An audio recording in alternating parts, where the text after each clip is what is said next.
snatched in the dead of night. Brianna Denison, 19, was known for being security conscious. A sophomore psychology student at Santa Barbara City College, she had returned to her Reno, Nev, home for winter break and planned to attend a number of events associated with the SWAT 72 snowboarding festival on Saturday night, the 19th of January, 2008, before heading back to college the next week. She made a list of the events she was planning to attend, gave it to her mother and informed her that she would be ending the night at the home of a friend, Katie Hunter, also 19. Denison, Hunter and one of Hunter's housemates then proceeded to the SWAT events, ending with an early breakfast at Mel's Diner inside the Sands Regency Casino Hotel. It was about 4 a.m. when Brianna and Hunter returned home, dropped off by 4 male companions who drove away as the 2 young women entered the house. Hunter's housemate had returned hours earlier and had already gone to bed. After they changed into sleeping attire, Hunter gave Denison 2 blankets, a pillow and a teddy bear to bolster the pillow. Denison slept on the leather sofa downstairs, while Hunter retired to her bedroom that she shared with another girl. She took her dog with her and locked the bedroom door behind her.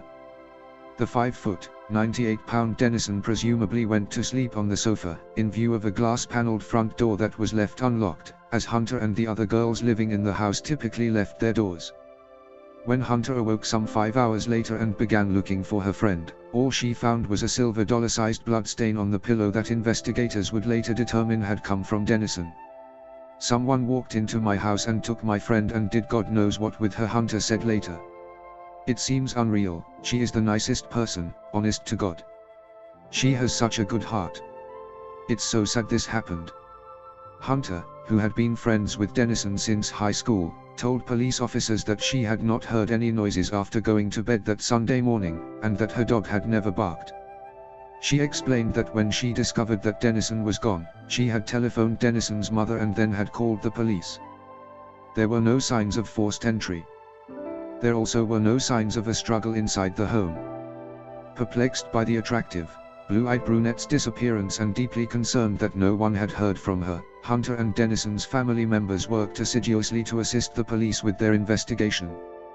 Police, including Lieutenant Robert McDonald, head of the Robbery/Homicide Unit, and Detective David Jenkins, a 32-year veteran of the department, inspected the burnt orange, 2-story rental house on the 1300 block of Mackay Court, near the University of Nevada, Reno, UNR, campus, shortly after the first investigating officers had arrived to begin what initially had seemed to be a simple missing person case. Soon it became clear that it would be much more than that. Evidence.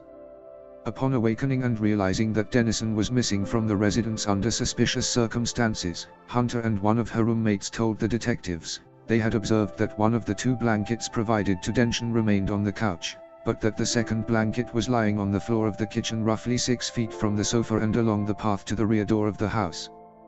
Detective Jenkins observed that the blanket had a small blood stain on it. Strangely, the teddy bear was missing. Evidence.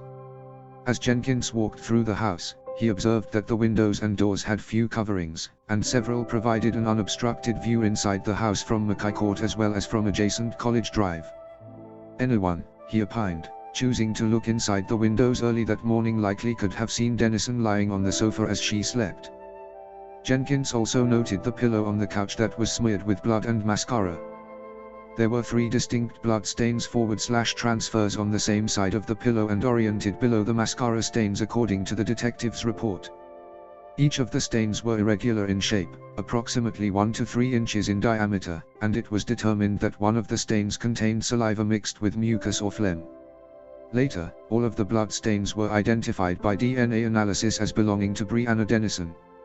Following additional analysis, forensic pathologists concluded that Denison appeared to have suffered an actively bleeding injury in or near her mouth, throat, or nose, at a time when her face was being pressed hard against the pillow, Jenkins said.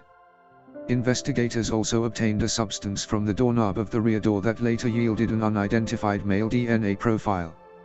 Had the rear door been the suspect's entrance to the house, or his exit with Denison? Or both?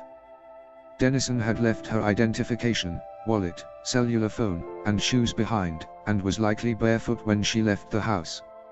According to Hunter, she was last wearing a white tank top with pink angel wings and rhinestones, with the word Bindi imprinted on the back. She also may have been wearing sweatpants, either pink or light blue. Jenkins noted that Denison had sent and received multiple text messages in the time leading up to her disappearance, the last one at 4:23 a.m. It was later determined that she had been communicating with a former boyfriend who was living in Oregon. Police emphasized that the former boyfriend was not a suspect, he had been in Oregon at the time of her disappearance. The search continues. Reno police continued their search for Denison for the next several days, using search crews, dogs and helicopters to comb the areas near UNR, the surrounding snowy foothills, and other isolated areas in the vicinity. Uniformed officers also went door to door throughout the neighborhood in an effort to find someone who may have seen or heard something suspicious around the time Denison disappeared, but they failed to turn up anything significant. They also searched other areas around Reno, including along the Truckee River that runs through the center of town, and along the Union Pacific Railroad tracks, to no avail. The suspicious male DNA did not yield any hits in any law enforcement databases, indicating that the apparent abductor was not a known registered sex offender. In the aftermath of Denison's disappearance, literally hundreds of volunteers showed up daily at the Brianna Search Operations Center set up inside a local casino. Flyers, along with blue ribbons that said, "Got Bree," were distributed and volunteers braved the harsh, cold weather of the northern Nevada winter each day to conduct grid searches in designated areas, all to no avail. Even Governor Jim Gibbons' wife, Dawn Gibbons, joined in the effort to look for clues, such as clothing or other evidence that might shed light on what had happened to Denison. As a mother of a child nearly the same age as Brianna, Miss Gibbons, whose son had attended high school with Denison, said, "My heart goes out to the entire Denison family. I continue to be impressed by the overwhelming community support and many volunteers dedicated to the ongoing search efforts. This tragic case has touched the hearts of so many across the state." Despite the best efforts of everyone involved in the search for Denison, detectives knew that time would soon be working against them, if it wasn't already. It is hugely important to solve a case like this in the first 24 to 36 hours, Reno Police Commander Ron Holliday said. Every bit after that reduces our chances of finding her alive.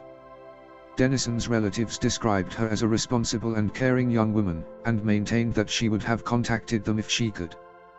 Their fear for her well-being increased with each passing hour. An earlier attack.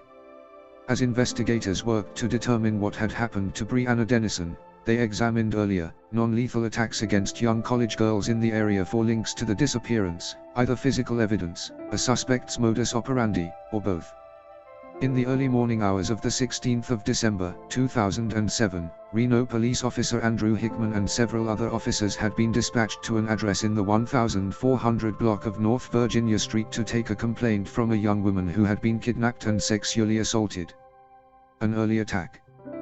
The woman explained that she lived alone in an apartment in the immediate vicinity, and that she had arrived in her vehicle at approximately 2 a.m. As she exited her vehicle in the apartment complex's parking lot, she said, she had been physically assaulted by a stranger who knocked her to the ground and attempted to choke her with her right arm. Failing in that effort, he had placed his hand over her nose and mouth, causing her to pass out. He had then taken her to a nearby pickup truck and forced her inside. He had covered her face with a hooded sweatshirt. Her assailant had then driven a short while, perhaps 3 or 4 minutes, stopped in a dark and secluded area, and told her, "If you see my face, if you tell the police, I will kill you," before sodomizing her. When he had finished his sexual assault, he drove her back to her residence, keeping the panties that she had been wearing and telling her that he might be back. The victim told the investigators that her assailant was wearing a red short-sleeve shirt, with a blue neckline and a slick finish, like silk or polyester. She thought the shirt might have had a word embroidered on the upper left breast. She recalled that attacker wore pants like sports pants, made out of a soft material with an elastic waistband but no zipper. She also said that she had seen a baby's shoe on the front seat floorboard. The victim was examined for evidence of sexual attack, and several swabs were submitted to the Washoe County Crime Laboratory for analysis. The lab established the presence of a foreign Y chromosome MR profile. The victim's clothing was also examined and gray fiber consistent in appearance with that of automobile carpeting was found. Most compelling of all, the DNA profile matched that of the DNA profile in the Brianna Denison case. Detective Jenkins noted that the December attack had occurred in the same neighborhood from which Denison had been abducted, at a location less than 500 yards away. During follow-up interviews with the December victim, Jenkins learned that the attacker had been a white male, likely between the ages of 20 and 30 years old, between 5 feet 9 inches and 6 feet 3 inches in height, with a large or somewhat heavy build and brown hair. He was described as having thick, meaty fingers, and spoke clear, fluent English with no discernible regional dialect or accent. The December sexual assault had not been the only such crime committed against an area woman. At approximately 5 p.m. on the 13th of November, 2007, a 21-year-old female UNR student had been walking through the parking lot of an apartment complex in the 400 block of College Drive when an unknown male approached her from behind and placed her in a chokehold. The attacker dragged the victim between cars, and at one point pushed her to the ground and groped her. She fought back, screaming despite the suspect's commands for silence. Apparently fearing her noise would draw attention, the attacker kicked the victim in the head and arm and then ran away, leaving behind a few packages of unopened condoms. DNA evidence from that assault was linked as well to the December assault and to Denison's disappearance. Another earlier attack, which had occurred on the 22nd of October, 2007, against another female UNR student in a UNR parking garage, was also considered possibly linked to the other assaults. In that case, a UNR student had been raped in the parking garage. Detectives said that the circumstances of the assault and the attacker's method of operation were similar to the other cases, but the October case was not immediately connected to the others. Reno investigators told America's Most Wanted the suspect appeared to be seeking dominance and power over his victims, escalating in the severity of his attacks. All of the female victims were similar in appearance, petite with long, straight hair. The suspect's vehicle. The December victim told Detective Jenkins that the vehicle into which she had been forced was a late-model pickup truck with an extended cab. It had reclining bucket seats, grey or black upholstery and carpeting, a narrow raised center console with a hinged lid between the seats, and adjustable headrests. The truck had an automatic transmission, and the victim had noticed that the interior cab lights were located above the rear-view mirror. It also required a big step up to get inside. Jenkins took the vehicle's description to a number of local automotive collision repair businesses and discovered that a number of Toyota Tacoma four-wheel drive pickups made between 2001 and 2006 matched the description. After additional interviews with the victims of the previous attacks, the Reno Police Department revised their suspect's description. He was now believed to be in his early 20s to mid-30s, and the skin of his abdomen, groin and upper legs was noticeably lighter than that of his hands and forearms. He wore a mustache and a goatee, with a gap where there was no hair between the ends of the mustache and the top of the goatee. His groin was also described as being without hair, as if hair removal cream or some similar process of hair removal had been used. A body is found. By the third week in the search for Denison, Reno police estimated that they had received more than 1,000 tips that they were continuing to pursue.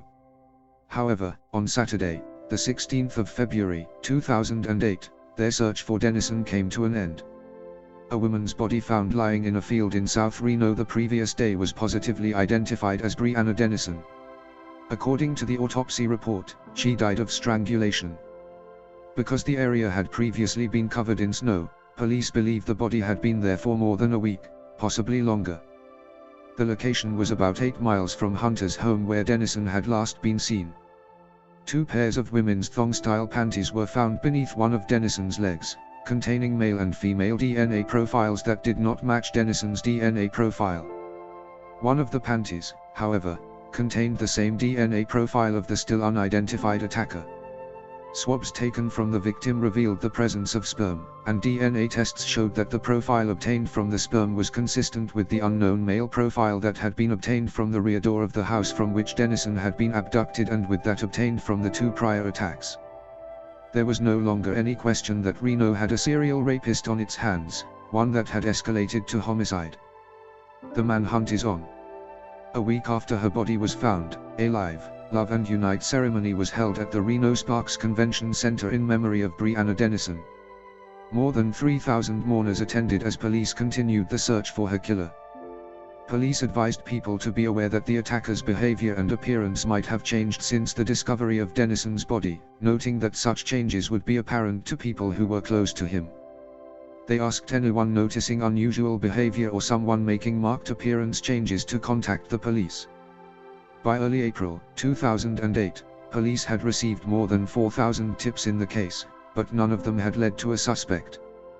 The Regional Sex Offender Unit, which comprises officers from the Reno and Sparks Police Departments and the Washoe County Sheriff's Office, interviewed 100 sex offenders residing within a mile of the Mackay Court residence, and contacted more than 1,700 registered sex offenders living in Washoe County, creating a backlog in DNA processing. Funds were quickly raised to help speed up the process, but a suspect remained elusive. Secret witness. On the 1st of November 2008, the Reno Police Department received a report from an anonymous caller through the secret witness tip line that a man by the name of James Byler, 27, was exhibiting strange behavior and fit some of the suspect criteria that police had developed in the various cases over the past year. Detective Adam Wignansky was assigned to follow up on the tip, and met with Byler on November the 7th. Wignansky explained to Byler that he was working the Brianna Denison case, and that Byler's name had come up along with a number of other male subjects. He asked Byler for a saliva swab to eliminate him as a suspect, but Byler refused to provide it. Wignansky noted that Byler was very nervous during their meeting, and would not make eye contact with him. Wignansky also observed that Byler matched the physical characteristics of the attacker provided by the December 2007 victim. Before the interview concluded, Wignansky confronted Byler with reports that Byler had worked as a pipe fitter on a construction project on the UNR campus, but Byler denied them. Although Wignansky determined that Byler was the registered owner and frequent driver of a 2006 four-wheel drive Toyota Tacoma pickup truck with an extended cab, with grey-colored interior, during the time frame of the sexual assaults and Brianna's disappearance. Byler denied having anything to do with Denison's murder, and he claimed that his girlfriend, who was also the mother of his child, would provide him with an alibi for his whereabouts at the time of Denison's disappearance. Wignansky, lacking physical evidence that would ensure a conviction, had little choice but to let Byler go. Byler, born the 29th of June, 1981, in Chicago, Ill. James Michael Byler was 9 when his family moved to Reno. Later in life, he could be the life of a party or a barroom gathering, known as a funny guy who took martial arts classes. But he was also known to have a quick temper, and some described him as a bully. He joined the Marine Corps after high school and was promoted to the rank of Lance Corporal, but was discharged in 2001 for drug use. In 2002, upon his return to Reno, Byler came to the attention of authorities when he drunkenly threatened a former girlfriend's neighbor with a knife and was arrested.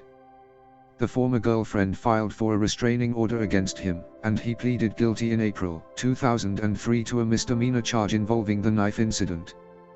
Byler was sentenced to alcohol counseling and ordered to have no contact with the victim for a year, but no DNA samples were collected because the plea was only to a misdemeanor.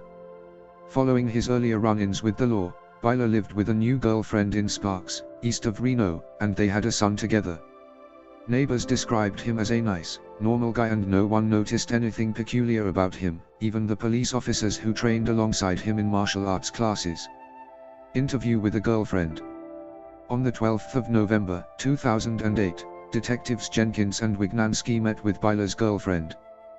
During the interview, she said that she had been involved with Byler for the previous 6 years and confirmed that they'd had a child together, who was 4.